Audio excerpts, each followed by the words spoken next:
गगन कि देउवा होइन, कङ्ग्रेस चाहिँ के चाहन्छ?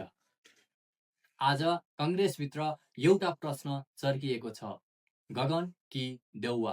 तर म आज यो प्रश्न नै गलत ठाउँमा राख्न चाहन्छु, किनकि कङ्ग्रेसको भविष्य कुनै एक व्यक्तिको जित वा हारले तय हुनु हुँदैन। सवाल व्यक्तिको होइन, सवाल कङ्ग्रेस कस्तो बनाउने भन्ने हो। देउवा पक्ष भन्छ राजनीतिमा अनुभव चाहिन्छ, सङ्गठन बुझ्ने क्षमता चाहिन्छ, सङ्कटमा पार्टी सम्हाल्न सक्ने नेतृत्व चाहिन्छ। यो तर्कलाई पनि नजरअन्दाज गर्न मिल्दैन। तर गगन पक्ष भन्छ अब कङ्ग्रेसले पुस्तान्तरण स्वीकार गर्नुपर्छ, नयाँ सोच र नयाँ राजनीतिक शैलीसहित अघि बढ्नुपर्छ।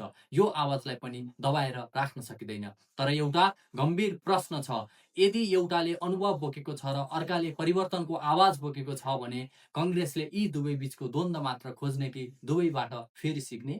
यदि नेतृत्वको सङ्घर्षले पार्टीलाई नै कमजोर बनायो भने त्यसको असर व्यक्ति वा भोटमा मात्र पर्दैन, समग्र कङ्ग्रेसमा पर्छ।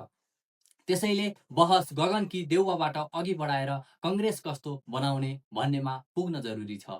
किनकि नेता फेरिएर मात्रै इतिहास फेरिँदैन, राजनीतिक संस्कार फेरिएपछि मात्रै भविष्य फेरिन्छ। अब तपाईँ भन्नुहोस्, कङ्ग्रेसलाई अहिले सबैभन्दा बढी चाहिएको कुरा के हो? अनुभव, पुस्तान्तरण, एकता कि पूर्ण सुधार?